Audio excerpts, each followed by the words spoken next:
Hello बच्चों, मैं Jitendra Singh Jeet classes A point study centre for excellence में आपका हार्दिक स्वागत करता हूं। और आज की लेक्चर वीडियो में हम बात करने वाले हैं क्लास 12th के chapter first relation and function में बहुत ही इंपॉर्टेंट टॉपिक लॉगरिथमिक फंक्शन की। तो इससे पहले हमने एक्सपोनेंशियल फंक्शन किया था। आज हम लॉगरिथमिक फंक्शन करने वाले हैं। तो देखिए, लॉगरिथमिक फंक्शन को समझने से पहले आपको एक्सपोनेंशियल फंक्शन समझना होगा। तो अगर आपने वो वीडियो नहीं देखी है या आपने उसके बारे में नहीं पढ़ा है तो आप वीडियो सेक्शन में जाकर एक्सपोनेंशियल फंक्शन वाली वीडियो पहले देखें, ताकि आपको ये लॉगरिथमिक फंक्शन जो है ये समझ में आ जाए। तो देखिए, सबसे पहले हम इसकी डेफिनेशन की बात करते हैं। For a given constant a, अगर कोई कांस्टेंट दिया हुआ है a which is greater than 0 and a not equal to 1। अगर कोई हमारे पास, मैं ये कहना चाहता हूं कि अगर कोई हमारे पास एक कांस्टेंट है जो क्या हो, एक ऐसा कांस्टेंट जो बेटा हमेशा क्या रहता हो, पॉजिटिव रहता हो, और साथ के साथ ए नॉट इक्वल टू 1 दिया हुआ है, लेकिन वो जो ए है वो क्या नहीं होना चाहिए, 1 के बराबर नहीं होना चाहिए। तो पहले इस छोटी सी चीज को समझते हैं कि ये क्या है। तो अगर मान लेते हैं हम, ये हमारी क्या है, एक रियल नंबर की लाइन है। तो इसके ऊपर 0, 1, 2, 3 ऐसे नंबर हैं लेफ्ट राइट साइड में, और ऐसे ही लेफ्ट साइड में नेगेटिव वैल्यूज हैं। तो अब अगर इसको समझना है तो देखो, इसने कहा कि ए जो है एक ऐसा नंबर है जो पॉजिटिव है। इसका मीनिंग ये हुआ कि 0 से लेफ्ट साइड में जितने भी नंबर हैं वो हमारे ए नहीं हो सकते। फिर इसने कहा ए नॉट इक्वल टू 1, तो इसका मतलब ये हुआ कि ये जो वैल्यू है ए इक्वल टू 1, ये भी नहीं हो सकती हमारी ए की वैल्यू।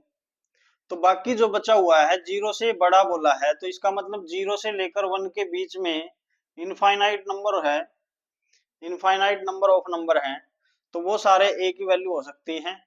और ए के आगे भी इनफाइनाइट नंबर्स हैं, वो भी इस ए की वैल्यू हो सकती हैं।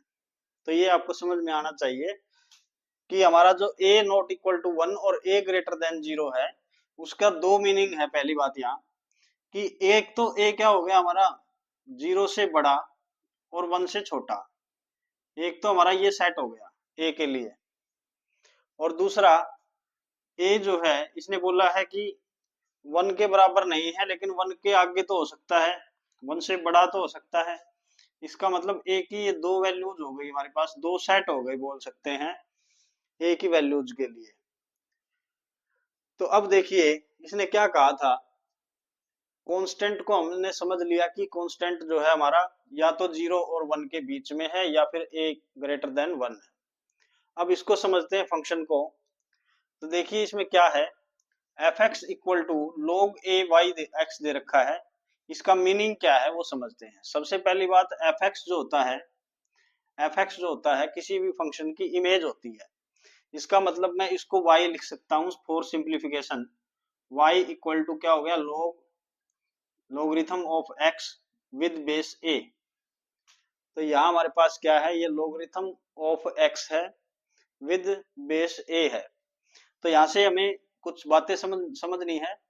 जो ये a है, ये हमारा क्या होता है, बेस ऑफ लॉगरिथम, ये बेस होता है। ये जो x है, ये हमारा, इसको क्या बोलते हैं, आर्गुमेंट बोलते हैं। अब देखिए, फंक्शन जो है y को फंक्शन मान सकते हैं। y जो फंक्शन है वो x में है और x को आर्गुमेंट बोलते हैं। इसका मतलब ये हुआ कि आर्गुमेंट ही हमारी डोमेन है, यानी हमारा जो भी डोमेन होगा, हम जो भी x की वैल्यू रखेंगे वो हमारा क्या होगा, आर्गुमेंट होगा। अब a जो है हमारा क्या है, बेस है। उसके लिए कंडीशन क्या थी बेटा, ये कंडीशन थी। अब आर्गुमेंट के लिए कंडीशन क्या है, देखो यहाँ, where x is greater than 0। तो ये जो आर्गुमेंट है, यानी x जो है ये ग्रेटर देन 0 है।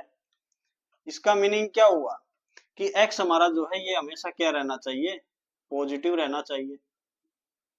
वो भी बात करेंगे कि नेगेटिव क्यों नहीं होना चाहिए, एक ही भी बात करेंगे कि वो नेगेटिव क्यों नहीं हो सकता। तो उससे पहले हमें ये चीजें हमें समझ में आ जानी चाहिए कि हमारा जो कोई भी फंक्शन है logarithm of x with base a बोलेंगे, जहां ए क्या है, ए हमारा ग्रेटर देन 0 है मतलब पॉजिटिव है, और साथ की साथ ए नॉट इक्वल टू 1 है। तो ये हमारे पास है दो कंडीशंस आ गई ए के लिए, और लास्ट जो कंडीशन थी वो थी एक्स ग्रेटर देन 0, यानी हमारा जो आर्गुमेंट है या डोमेन है वो क्या रहना चाहिए, 0 से बड़ा रहना चाहिए, वो भी पॉजिटिव है। अब देखो बेटा इसमें समझते हैं मीनिंग क्या है इसका, मीनिंग ऑफ लोगरिथमिक फंक्शन। तो मीनिंग समझते हैं बेटा। देखिए हमने लिखा था y equal to logarithm of x with base a, इसका मीनिंग समझना है हमें। तो इसका मीनिंग ये है कि जो बेस होता है, यहाँ बेस क्या है हमारा x a है, हमारा जो बेस है वो क्या है a, उसकी क्या पावर लें, उसकी क्या पावर लें यानी एक्सपोनेंट लें कि हमारा आर्गुमेंट आ जाए। देखो बेटा छोटी सी बात है कि जो बेस है हमारा उसकी पावर क्या लें, उसकी पावर क्या लें कि हमारा जो क्या आ जाए, आर्गुमेंट आ जाए। इसको समझते हैं। देखो अगर मैंने लिखा log बेस 2 और यहां लिख दिया मैंने 4, तो अब देखो 2 मैंने क्या बोला था, मैंने कहा था कि बेस की पावर क्या लें, बेस की पावर क्या लें कि हमारे पास क्या आए 4 आए, या फिर मैं ये कह सकता हूं कि बेस हमारा 2 है, इसकी पावर क्या लें कि क्या आ जाए आर्गुमेंट, आर्गुमेंट क्या है 4। तो देखो ध्यान से बेटा 2 की पावर क्या लेंगे, 2 की पावर 2 लेंगे तभी तो 4 आएगा। तो इसका मतलब ये हुआ जो ये स्टार है एक्सपोनेंट है ये हमारा 2 हो गया। तो लोगरिथम ऑफ 4 विद बेस 2 का मतलब है 2 की पावर कितना लें कि 4 आए, वही हमारा क्या होगा आंसर होगा। तो मतलब क्या हुआ आंसर 2 हो गया। ऐसे ही एक दो और ले लेते हैं, जैसे मैंने लिया log 2 बेस और 32, ये हो गया लोगरिथम ऑफ 32 विद बेस 2, यानी 2 हमारा क्या है, 2 हमारा क्या है बेटा बेस, उसकी पावर यानी एक्सपोनेंट कितना लें कि हमारे पास क्या है आर्गुमेंट के बराबर मतलब 32। तो 2 की पावर कितना लें कि 32 आ जाए, तो यानी स्टार की वैल्यू जो है ये कितनी हो जाएगी हमारी 5। तो इसका मतलब हमारा जो इसका आंसर है वो कितना है 5 है। ऐसे ही अगर हम क्या लिख दें log 5 लिख दें और यहाँ क्या लिख दें 625, और हमसे पूछा जाए कि इसका आंसर कितना आएगा, तो यानी लोगरिथम ऑफ 625 विद बेस 5, यानी मैं ये कह सकता हूँ कि 5 की पावर कितनी लें कि हमारे पास क्या आए 625 आए। तो आप देख सकते हो बेटा कि स्टार की जगह हमारे पास क्या आना चाहिए 4 आना चाहिए, तभी बात बनेगी। तो इसका मतलब इसका आंसर कितना हुआ हमारा 4 हुआ। और ऐसे ही अगर हम ले लें लोगरिथम ऑफ 10 विद बेस 10, और लोगरिथम किसका ले रहे हैं 1000 का, तो अब देखो कि क्या हो जाएगा। तो इसका मीनिंग ये हुआ कि हम 10 की पावर कितनी लें कि हमारा आर्गुमेंट आए, आर्गुमेंट कितना है 1000। तो स्टार की जगह हमें क्या लेना पड़ेगा बेटा, स्टार की जगह हमें 3 लेना पड़ेगा, तो यानी क्या आ गया 3। तो अब इसका मीनिंग ये हुआ, एक छोटी सी बात है कि हमें जो लोगरिथमिक फंक्शन जो होता है वो हमें एक्सपोनेंट देता है। देखो मैंने कहा कि 2 की पावर कितना ले, पावर दे रहा है मतलब एक्सपोनेंट दे रहा है हमें बार बार, तो यानी ये जो आंसर होंगे ये हमारे बेटा क्या होंगे एक्सपोनेंट होंगे, क्या होंगे एक्सपोनेंट होंगे। और ये जो वैल्यूज थी ये देखो ये क्या था लोगरिथम ऑफ ए एक्स था, ये y के बराबर है, इसका मतलब y एक्सपोनेंट हुआ ना, इसका मतलब क्या हुआ देखो यहाँ से लोगरिथम 2 और यहाँ कितना है 4, तो लोगरिथम ऑफ 4 विद बेस 2, यहाँ क्या है logarithm of x with base a equal to y, तो y और 2 ये दोनों मैच करो, तो इसका मीनिंग क्या हुआ y हमारा 2 है, इसका मतलब ये हुआ ना कि y जो है वही तो एक्सपोनेंट है। तो यानी ये जो है ये हमारा क्या होगा हमेशा आंसर जो आएगा वो क्या आएगा एक्सपोनेंट आएगा बेटा, एक्सपोनेंट आएगा। अब यहां से आपको एक बात क्लियर हो जानी चाहिए कि हम बेस की पावर कितनी लें इसका मीनिंग ये हुआ कि a की पावर एक्सपोनेंट के बराबर लेंगे, और वो किसके बराबर आएगा, x के बराबर। इसका मीनिंग ये हुआ कि हम इस चीज को ऐसे भी लिख सकते हैं, इस चीज को हम ऐसे भी लिख सकते हैं, यानी ये इफ का साइन लगा सकते हैं, यहाँ दोनों तरफ बात क्या होगी, अप्लाई होगी। अगर यहाँ क्या लिख सकते हैं हम, a की power y equal to x. देखो a की power y equal to x, इसी चीज को हमने ऐसे जनरलाइज किया है, तो इसको हम ऐसे लिख सकते हैं, तो इसको ऐसे लिख दिया। और यहाँ कंडीशन क्या रहेगी बेटा, वही condition where x is greater than 0। तो अब ये जो डेफिनेशन है इसकी लॉगरिथमिक फंक्शन की, वो कंप्लीट हो गई। यहाँ आपको ये चीज हमेशा समझ में आनी चाहिए कि हमें यहाँ से हमेशा एक आंसर मिलता है, वो आंसर जो है हमारा एक्सपोनेंट होता है, पावर होता है। तो ये चीज आपको क्लियर हो जानी चाहिए। देखो तो नेक्स्ट देखते हैं बेटा, logarithmic function versus exponential function. तो क्या इन दोनों के बीच में कोई कनेक्शन है? तो उसके लिए मैंने क्या कहा था, y equal to logarithm of x with base a को हम ऐसे लिख सकते हैं कि हमारा जो बेस है a, उसकी कितनी एक्सपोनेंट लें, एक्सपोनेंट मिलता है हमें लॉगरिथम फंक्शन से, यानी y यहाँ आएगा और इक्वल टू क्या हो जाएगा x। अब एक्सपोनेंशियल फंक्शन में y इक्वल टू क्या होता है, a की पावर x होता है। अब इन दोनों चीजों को अगर ध्यान से देखोगे तो यहाँ से सबसे पहले इसको देखो, ये exponential function y equal to a की पावर x है, और ये जो a की पावर x है इससे हमें y मिल रहा है, लेकिन y जो है क्या है बेटा, वैल्यू ऑफ एक्सपोनेंट है, वैल्यू ऑफ एक्सपोनेंट है। लेकिन अगर यहाँ बात करें, हमें x रखने से y तो मिल रहा है, लेकिन y क्या है बेटा, a की पावर y क्या है हमारा, खुद एक्सपोनेंट ही है। इसका मतलब यहाँ से हमें जो मिलता है, हमें जो यहाँ से y मिलेगा, हमारा जो यहाँ y है वो क्या है, खुद एक्सपोनेंट ही है। इसका मीनिंग ये हुआ कि लॉगरिथमिक फंक्शन और हमारा एक्सपोनेंशियल फंक्शन दोनों क्या है, एक दूसरे के इनवर्स है बेटा। यहाँ तो हम एक्सपोनेंट लगाकर कोई वैल्यू निकालते हैं, किसी कांस्टेंट के ऊपर एक्सपोनेंट लगाया, जैसे 2 की पावर 3 लगाया और हमें 8 मिला। लेकिन यहाँ क्या है, मैं देख रहा हूं कि 2 की पावर क्या लूं कि क्या आए, 8 आए। तो यानी हम क्या देख रहे हैं, यहाँ एक्सपोनेंट ढूंढ रहे हैं। तो यानी ये एक्सपोनेंट ढूंढ रहे हैं, तो ये लॉगरिथमिक फंक्शन जो है एक्सपोनेंशियल फंक्शन का बिल्कुल इनवर्स है। इसको अगर मैं एफ एक्स मानता हूं, एफ एक्स इक्वल टू ए की पावर एक्स, तो ये बेटा उसका इनवर्स है, इसका मतलब एफ इनवर्स बोल लूंगा इसको, एफ इनवर्स एक्स बोल लूंगा। तो एक्सपोनेंशियल फंक्शन का ये हमेशा क्या होता है, उल्टा होता है। यहाँ हमने सारी चीजें पढ़ी थी, वो सारी चीजें यहाँ क्या हो जाएंगी बेटा, उल्टी हो जाएंगी, बस इनवर्स हो जाएगा उनका। जैसे आप कोई चीज है, जैसे मैं आपसे कहूं कि 2+3 कितना होता है, तो 5 बोलोगे आप। लेकिन मैं ये कहूं कि 2 में क्या जोड़ूं, 2 में क्या ऐड करें कि हमारे पास क्या है, 5, तो वो हमारा क्या है, लॉगरिथमिक फंक्शन है। और ये डायरेक्ट हम सम पूछते हैं तो क्या है, ये एक्सपोनेंशियल फंक्शन है। तो दोनों एक दूसरे के उल्टे हैं बेटा। अब बात करते हैं डोमेन और रेंज की।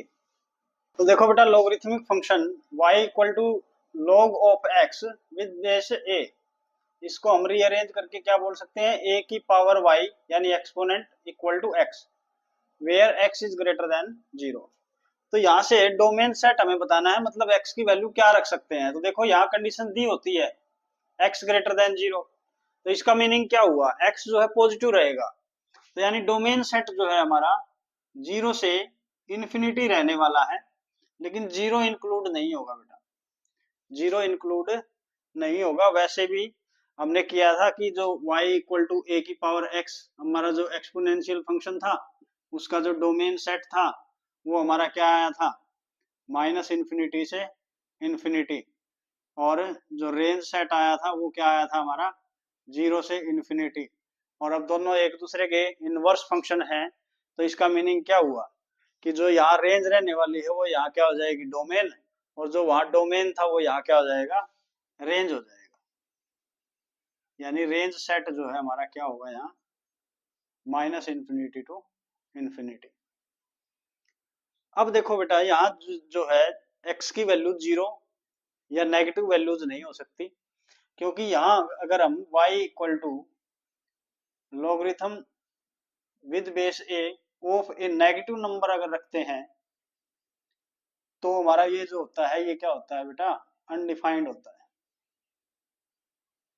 या आप ये सीधा ये याद रख सकते हो कि इसको कैलकुलेट नहीं कर सकते, तो इसका मतलब x को नेगेटिव नहीं ले सकते। और अगर यहाँ मैं क्या ले लेता हूँ, लॉगरिथम ऑफ a और यहाँ 0 ले लेता हूँ, तो भी ये पॉसिबल नहीं है। क्यों नहीं है? क्योंकि देखो मैंने क्या कहा था कि बेस की पावर क्या लें, बेस की पावर क्या लें कि हमारा आर्गुमेंट आए। आर्गुमेंट क्या है? 0। अब आर्गुमेंट 0 है तो a की पावर, a क्या था बेटा, a हमने किया था, a जो था greater than 0, a not equal to 1 था। तो यानी a हमेशा क्या था बेटा, पॉजिटिव नंबर था। अगर कोई पॉजिटिव नंबर है उसकी पावर आप चाहे कुछ भी ले लो, वो 0 नहीं आ सकती। अगर मैं क्या कह रहा हूं कि कोई भी हमारा क्या है, एक कांस्टेंट जो है बेस है हमारा, और उसकी पावर आप चाहे पॉजिटिव ले लो चाहे नेगेटिव ले लो, वो हमेशा क्या रहेगी, 0 से बड़ी रहेगी। तो यानी ये जो है ये पॉसिबिलिटी खत्म हो जाती है। यानी a की पावर कुछ भी ले लें वो 0 के बराबर नहीं हो सकती, क्योंकि a यहाँ क्या है, पॉजिटिव वैल्यू है। a 0 नहीं है, a 0 से बड़ा है। अगर ये a 0 होगा ना तभी जब जाके मतलब ये जो है a की पावर कुछ लेंगे और वो 0 हो सकता है, वरना कभी 0 नहीं हो सकता। इसका मतलब हमारा जो डोमेन सेट है वो क्या रहेगा बेटा, 0 से इन्फिनिटी रहेगा। अब बात करते हैं बेटा रेंज सेट की। देखिए रेंज सेट को यहाँ से अच्छा समझा जाएगा, यहाँ से जल्दी समझ में आएगा, क्योंकि फंक्शन को हमने रीअरेंज किया हुआ है। तो जो रीअरेंजमेंट वाली कंडीशन है उसको ले लेते हैं, a की power y equal to x। अब कंडीशन क्या थी बेटा फंक्शन की कि x जो है ये पॉजिटिव रहना चाहिए, ये पॉजिटिव रहना चाहिए। अब y की वैल्यू ये, क्योंकि a खुद क्या है, एक पॉजिटिव नंबर है और उसकी पावर यानी एक्सपोनेंट जो है वो क्या है, y है। तो अगर a भी पॉजिटिव है तो उसकी पावर चाहे आप कुछ भी ले लो, उसकी पावर आप चाहे कुछ भी ले लो, वो हमेशा क्या रहेगा बेटा, पॉजिटिव रहेगा। इसका मतलब y जो है वो हमारा रियल नंबर से बिलोंग करेगा। यानी मैं ये कह सकता हूं कि रेंज सेट जो है हमारा वो माइनस इन्फिनिटी से इन्फिनिटी रहेगा। ये सिंपल सी बात है कि a की पावर y है, a हमारा कोई पॉजिटिव नंबर है और x भी पॉजिटिव रहना चाहिए, तो तब हमारा y जो है क्या होगा बेटा, कुछ भी हो चाहे उसके लिए x जो है क्या रहेगा, पॉजिटिव ही रहेगा। करके देख सकते हो आप। जैसे मान लिया कोई पॉजिटिव नंबर मान लो 2, उसकी पावर आप चाहे कुछ भी ले लो, जैसे मैंने -1/2 ले लिया, तो ये हो जाएगा 1/2 रेज टू पावर 1/2, और इसका मीनिंग होता है 1/√2, और ये जो है ये पॉजिटिव वैल्यू है बेटा। ऐसे ही आप 2 की पावर 0 ले सकते हो, तो ये हो जाएगा हमारा 1 जो क्या है 0 से बड़ा है। ऐसे ही 2 की पावर अगर पॉजिटिव लेंगे तो वो तो नेचुरली क्या होगा, 0 से बड़ा होगा। तो नेगेटिव वैल्यूज का खतरा होता है, वो खतरा यहाँ आपको समझ में आ गया होगा कि अगर कोई भी नेगेटिव वैल्यू लेंगे, अंदर पॉजिटिव नंबर है तो उसका क्या होगा, वो ग्रेटर देन 0 ही आएगा। इसका मतलब ये हुआ कि हमारे माइनस इन्फिनिटी से इन्फिनिटी तक y की वैल्यूज वो ले सकते हैं, अक्कर कर सकती हैं। इसका मतलब रेंज सेट हमारा क्या होगा, माइनस इन्फिनिटी से इन्फिनिटी होगा। नेक्स्ट बात करते हैं बेटा, नेक्स्ट देखते हैं बेटा nature of logarithmic function. Nature मैंने बताया था आपको, नेचर का मतलब होता है बिहेवियर, यानी कोई फंक्शन कैसा बिहेव करता है। और उस बात का पता चलता है या तो हम जो हमारे वेरिएबल्स हैं उनको चेंज करें, तब पता चलता है कि कैसा बिहेव करेगा, या फिर हम उसका ग्राफ प्लॉट करें तब पता चलता है। तो देखिए सबसे पहले हमने जब लिखा था y equal to logarithm of x with base a, तो मैंने कहा था कि a जो है वो बेटा क्या होना चाहिए, पॉजिटिव रहना चाहिए, और साथ के साथ नॉट इक्वल टू 1। तो इसके मीनिंग भी मैंने आपको समझाया था कि इसका मीनिंग ये है, या तो क्या होगा, a ग्रेटर देन 1 होगा, या फिर a जो है, या तो a ग्रेटर देन 1 होगा, और या फिर क्या होगा बेटा, a जो है 0 और 1 के बीच में मिलेगा। ये दो कंडीशंस आई थी हमारी, जो दी हुई कंडीशन से थी, उससे हमने ये मतलब निकाला था, मैंने नंबर लाइन पे शो करके बताया था आपको। तो पहले ले लेते हैं a ग्रेटर देन 1 जब रहेगा तो उसका लोगरिथमिक फंक्शन का कैसा बिहेव है, मतलब इसको हम केस फर्स्ट मान सकते हैं, जब क्या है a ग्रेटर देन 1 है। तो अगर a ग्रेटर देन 1 है तो कोई एक ऐसी वैल्यू ले लो बेटा जिससे आप आसानी से समझ पाओ। तो जैसे मान लेते हैं, लेट कर लिया हमने a इक्वल टू 2। अगर हमने a इक्वल टू 2 लिया तो उसको हम क्या लिख सकते हैं, y equal to logarithm of x with base 2। और इसी चीज को मैं क्या लिख सकता हूं, मैंने बताया था बेस की पावर क्या लेंगे, मतलब जो आंसर आ रहा है, तो क्या हो गया y इक्वल टू क्या हो जाएगा x। तो ये हमारा क्या हो गया, छोटा सा, इस केस के लिए हम इसको एक इक्वेशन मान सकते हैं कि हमने इक्वेशन ले ली। अब इसको समझते हैं, देखो हम वैल्यू चेंज करेंगे, हमारे पास वैल्यूज आएंगी, उससे हमें पता चलेगा कि हमारा जो फंक्शन है कैसा बिहेव कर रहा है। तो सबसे पहले क्योंकि y जो है हमारी इमेज है, और मैंने अभी बताया था जो रेंज सेट था हमारा माइनस इन्फिनिटी से इन्फिनिटी तक, वो क्या कर रहा था हमारा, y उससे बिलोंग कर रहा था, माइनस इन्फिनिटी से इन्फिनिटी। तो अब x जीरो नहीं हो सकता, हमने पढ़ा है कि इसके अंदर, इस फंक्शन के अंदर कंडीशन होती है हमारी कि x भी ग्रेटर देन जीरो होता है, यानी आर्गुमेंट जो है वो भी जीरो से बड़ा होता है। तो x तो जीरो नहीं हो सकता, लेकिन y तो जीरो हो सकता है। तो इसका मतलब क्या हो गया, मैं अगर 2 की पावर जीरो ले लेता हूं, तो मैंने क्या लिया बेटा, y इक्वल टू जीरो ले लिया, तो मेरे पास x की वैल्यू क्या आएगी, 1 आएगी। तो यानी x की वैल्यू तब क्या आई, x इक्वल टू 1 आया। तो यानी ये जो है, ये 10 पॉइंट हम आराम से बता सकते हैं कहाँ मिलेगा, x एक्सिस पे मिलेगा। तो इसको प्लॉट भी कर सकते हैं, करेंगे, एक बार वैल्यू निकाल लेते हैं। अब ये तो हो गया हमारा 0 और 1 के लिए, यानी हमें एक इंटरसेक्टिंग पॉइंट चाहिए था, चाहे x एक्सिस पे मिल जाए चाहे y पे मिल जाए। यहाँ y पे मिल नहीं सकता क्योंकि उसके लिए x को 0 होना पड़ेगा। अब यहाँ x 0 नहीं हो सकता, तो हमने y को 0 लिया, तो हमारे पास क्या आ गया, एक इंटरसेप्ट आ गया 1 0 हमारा इंटरसेप्ट आ गया। यानी मैं ये कह सकता हूँ कि सीधा एक मेरे पास एक पॉइंट आ गया ये। अब मुझे कुछ वैल्यूज नेगेटिव साइड में भी चाहिए और पॉजिटिव साइड में भी, ताकि मुझे ये पता चले कि हमारा जो फंक्शन है वो कैसा बिहेव कर रहा है।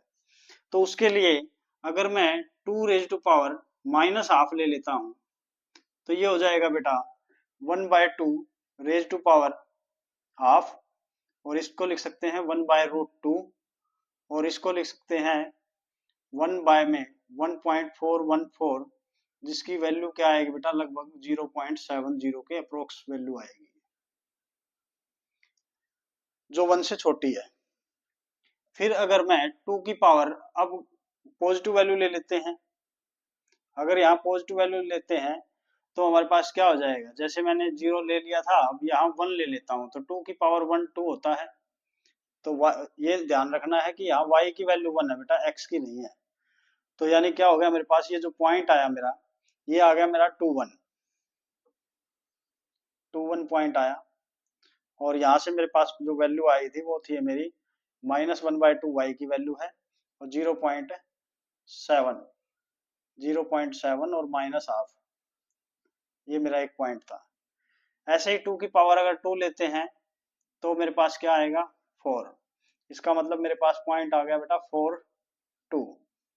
ऐसे ही अगर 2 की पावर 3 ले लेते हैं तो ये आएगा 8, और यहाँ से मेरे पास पॉइंट आ गया 8,3।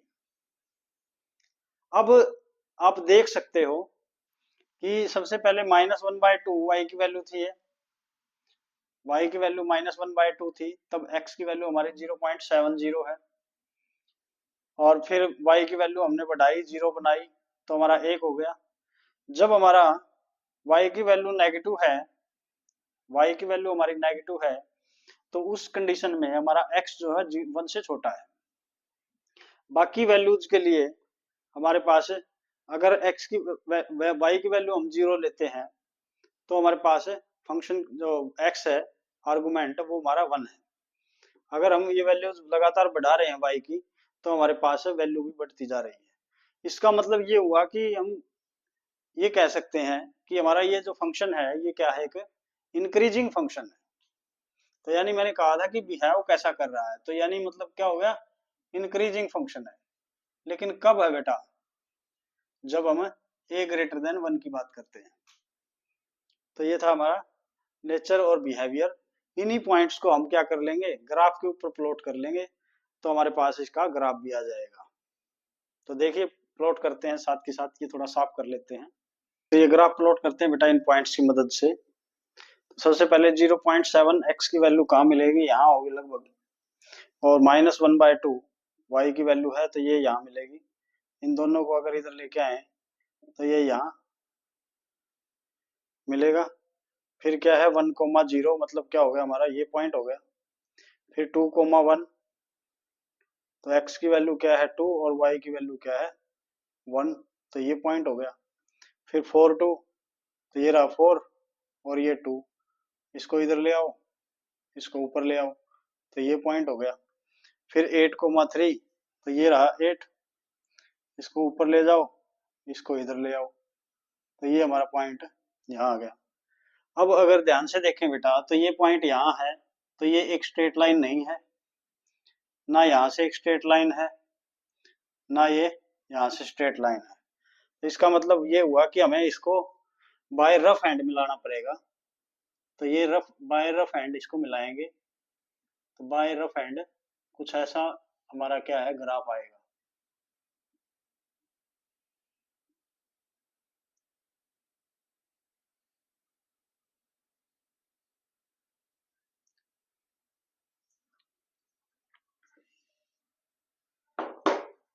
ये था हमारा पॉइंट और ये पॉइंट ऐसे चला जाएगा।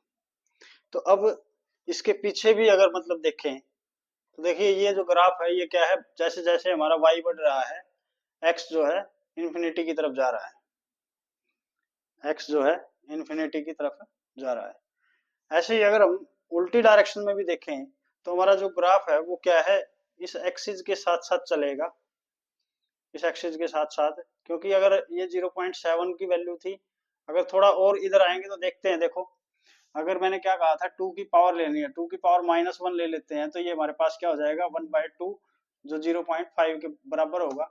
तो इसका मतलब हमारा जो ये है 1/2 0.5 के बराबर आएगा। तो ये हमारी -1 जो थी ये क्या थी y की वैल्यू, और ये क्या थी x की वैल्यू। तो 0.5 हमारा कहाँ होगा, यहाँ होगा, और ये जो पॉइंट है ये क्या हो जाएगा, यहाँ आ जाएगा। तो ये पॉइंट जो है इसको फिर इससे मिलाना पड़ेगा। ऐसे ही अगर 2 की पावर पीछे और -2 लेते हैं तो ये क्या हो जाएगा 1/4 हो जाएगा जो 0.25 के बराबर है। तो इसका मतलब 0.25 यहाँ मिलेगा और ये 2 रहा, तो इसका मतलब ये जो पॉइंट है ये थोड़ा और नजदीक आएगा इस एक्सिस के, और ये ऐसे ही चलता जाएगा। लेकिन y एक्सिस के ऊपर जाके ही तो x 0 होता है बेटा, लेकिन x तो क्या है ग्रेटर देन 0। इसका मीनिंग ये हुआ कि ये जो है इसके बाद इस एक्सिस के साथ साथ चलेगा, टेंड करेगा, मतलब 0 0 होगा नहीं। इसका मतलब कभी कभी y एक्सिस पे काटेगी नहीं आगे जाके। तो जो ग्राफ है हमारा क्या है ये इस टाइप का बन जाएगा। तो ये था हमारा nature of logarithmic function when a is greater then 1। अब बात करते हैं बेटा सेकंड केस की। तो एक केस तो हमने कर लिया बेटा a ग्रेटर देन 1 के लिए। अब बात करते हैं जब a की वैल्यू क्या हो 0 और 1 के बीच में हो तो लोगरिथम फंक्शन जो है हमारा कैसा बिहेव करेगा। ये पहले हमने पढ़ लिया कि इसका जो बिहेवियर था केस नंबर फर्स्ट में इंक्रीजिंग था। अब बात करेंगे सेकंड केस की। तो जैसे 1/2 रेज टू पावर, मैंने कहा था कि एक बार क्या कर लो 0 ले लो तो ये हो जाएगा 1। इसका मतलब हमारा जो पॉइंट ऑफ इंटरसेक्शन आया है ये हमारा इंटरसेप्ट जो आया है वो क्या आया है, यहाँ से नहीं चेक करना है हमें, हमें यहाँ से चेक करना है a की power y equal to x से। तो x की वैल्यू तो क्या है 1 और y की वैल्यू क्या है 0। फिर ऐसे ही 1/2 की पावर कुछ नेगेटिव वैल्यू ले लेते हैं, -1 ले लिया जैसे, तो ये हो जाएगा 2। फिर 1/2 रेज टू पावर -2 ले लिया मैंने, तो ये हो जाएगा 4। ऐसे ही अगर 1/2 रेज टू पावर -3 ले लेते हैं, तो ये हो जाएगा बेटा 8। तो यानी पॉइंट क्या बनेंगे वो लिख लेते हैं। तो ये हो जाएगा 2, -1 और ये हो जाएगा 4, -2, ये हो जाएगा 8, -3। ऐसे ही पॉजिटिव डायरेक्शन में भी ले सकते हो, जैसे 1/2 रेज टू पावर अगर 1 ले लिया तो ये हो जाएगा 0.5। तो यहाँ लिख लेंगे 0.5, 1। ऐसे ही अगर 1/2 रेज टू पावर 2 ले लिया तो ये हो जाएगा बेटा 0.25 और इसको लिख सकते हैं फिर 0.25, 2। तो ये हमारे क्या आ गए, पॉइंट्स आ गए। अब इनको अगर ड्रॉ कर दें तो पता चल जाएगा कि हमारा फंक्शन इंक्रीजिंग है या डिक्रीजिंग है, या फिर यहाँ से भी आप देख के बता सकते हो। एक्स की वैल्यूज देखो यहाँ से बढ़ना शुरू हुई है, सॉरी वाई की वैल्यू, ये -3 थी, ये -2, ये -1, ये 0। तो लगातार वैल्यू जो क्या हो रही है, डिक्रीज हो रही बेटा। और जैसे ही और वैल्यूज हम क्या करेंगे, बढ़ाएंगे, तो और वैल्यू क्या हो रही है, डाउन जा रही है। इसका मतलब हमारा जो नेचर ऑफ लॉगरिथमिक फंक्शन है वो क्या है, केस नंबर 2 के लिए डिक्रीजिंग है। अब इसी चीज को आप ग्राफ पे प्लॉट कर सकते हो आराम से। तो देखिए ग्राफ प्लॉट करते हैं। यहाँ से हमारे पास ये पॉइंट्स आए थे बेटा, इनको अगर हम यहाँ प्लॉट करें तो हमारे पास ग्राफ आ जाएगा। जब हमारे पास क्या होगी condition, A lies between 0 and 1। तो सबसे पहले 1,0, तो यानी यही पॉइंट हो गया हमारा 1,0। ये इंटरसेप्ट पॉइंट है, पिछली बार भी सेम था और अब की बार भी सेम है। अगला क्या है 2, -1, तो यानी x की वैल्यू 2 ये रही और y की वैल्यू -1 ये रही, तो ये पॉइंट हो जाएगा। नेक्स्ट 4, -2, तो यानी -2 तो ये रहा y की वैल्यू और 4 ये रहा x की वैल्यू। इसको इधर ले आओ, इसको इधर ले आओ, ये पॉइंट हो जाएगा। फिर 8, -3, तो इसको इधर ले चलो और ये रहा हमारा 8, इसको नीचे ले आओ, तो ये पॉइंट आ गया हमारा 8,3 के लिए। फिर 0.5, 1, तो x की वैल्यू 0.5 यहाँ मिलेगी और y की वैल्यू 1 बेटा ऊपर है, तो इसका मतलब ये पॉइंट जो है यहाँ आ जाएगा हमारा। फिर क्या है 0.25, तो 0.25 x की वैल्यू और नजदीक होगी यहाँ और ये 2 के साथ में, तो यानी मतलब कुछ यहाँ हो जाएगा ये पॉइंट। अब इन पॉइंट्स को अगर मिलाएं तो हमारे पास ग्राफ आ जाएगा, लेकिन बाय रफ एंड मिलाना है क्योंकि कोई लीनियर लाइन नहीं है।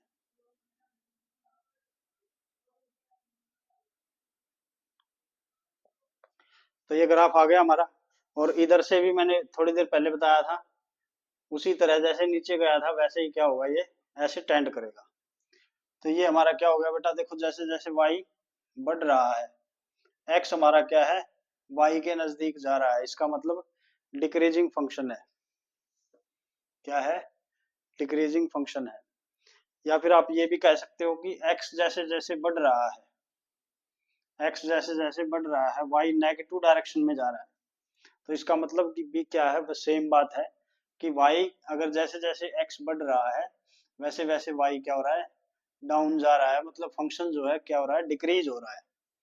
तो ये डिक्रीजिंग फंक्शन बनेगा इसका। तो ये थी बेटा हमारी आज छोटी सी लेक्चर वीडियो, जिसके अंदर हमने लॉगरिथमिक फंक्शन के बारे में स्टडी किया, उसकी डेफिनेशन, उसकी डोमेन, उसकी रेंज, डिफरेंट कंडीशंस, और साथ के साथ हमने उसके नेचर ऑफ फंक्शन, ये सब कुछ स्टडी किया है, कुछ एग्जांपल्स भी लिए हैं। तो अगर ये वीडियो आपके लिए कहीं भी यूजफुल रही हो या आपको कंसेप्ट को समझने में आसानी रही हो, तो आप इस वीडियो को लाइक करें, अपने दोस्तों के साथ शेयर करें, और साथ के साथ अगर इस चैनल के साथ आप जुड़ना चाहते हैं तो आप इस चैनल को सब्सक्राइब कर लें। तो इसी के साथ थैंक्स फॉर वॉचिंग बेटा।